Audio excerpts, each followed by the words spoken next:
Bienvenue sur votre chaîne d'information Sahel Info. Si vous êtes nouveau, n'oubliez surtout pas de vous abonner pour ne plus rien manquer. Conformément à la géopolitique mondiale, le Mali, en faisant le choix de la Russie, a sans nul doute accepté de tourner le dos à l'Occident, tant sur le plan économique que financier. Avec un discours au relent patriotique, mais teinté de populisme, les autorités de la transition ont su embobiner une frange importante de la population. Elles ont fait croire à tort ou à raison que tous les malheurs du pays sont du fait de la mauvaise politique de l'Occident avec la France en tête. 2 ans après l'euphorie de la nouvelle alliance maliano-russe, les attentes sont loin d'être comblées sur le plan économique et financier, car les Maliens broient du noir quand leur partenaire russe renfloue sa caisse de la vente du pétrole, du gaz, du blé, de l'engrais. Le Mali n'a-t-il pas eu tort de se brouiller avec tout le monde au seul profit de la Russie, la 11e puissance économique du monde ? À quand les retombées économiques et financières de notre coopération avec la Russie au grand bonheur du peuple malien ? Le Mali, depuis la rupture constitutionnelle consécutive au coup d'État du 18 août 2020, cherche toujours sa voie, celle qui lui permettrait de lutter contre le terrorisme, mais aussi d'amorcer son développement socio-économique. C'est pourquoi les nouvelles autorités du pays de Soundiata Keita ont fait le choix de la Russie, après avoir fait le bilan de la collaboration du Mali avec les partenaires occidentaux, qui pendant 9 ans ne semblent pas arriver à bout du terrorisme. Les autorités maliennes leur auraient même reproché leur complicité, voire duplicité avec l'ennemi. Les discours des nouveaux maîtres du Mali ont eu un écho au sein de la population obsédée par la crise sécuritaire.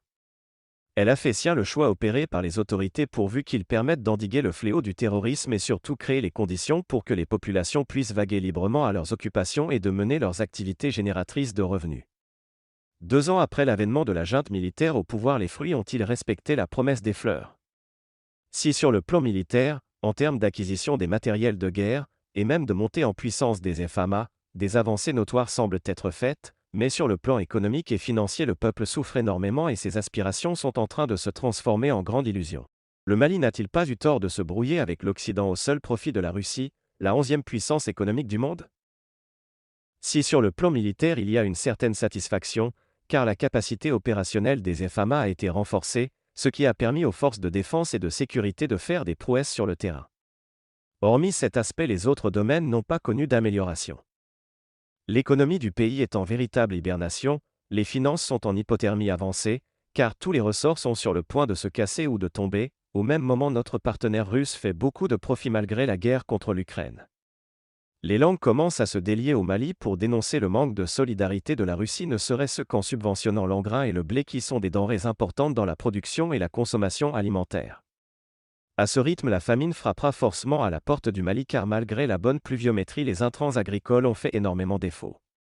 Comme pour dire que la rupture avec l'Occident n'aura non seulement pas été bien pensée, mais aussi causera plus de conséquences, en tout cas sur le plan économique et financier.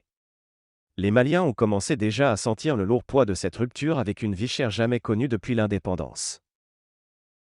À quand les retombées économiques et financières de notre coopération avec la Russie au grand bonheur du peuple malien ?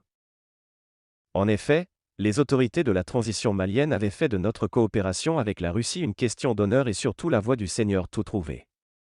Sans être pessimiste, des questions légitimes méritent d'être posées, parmi lesquelles à quand les retombées financières et économiques du choix de la Russie ?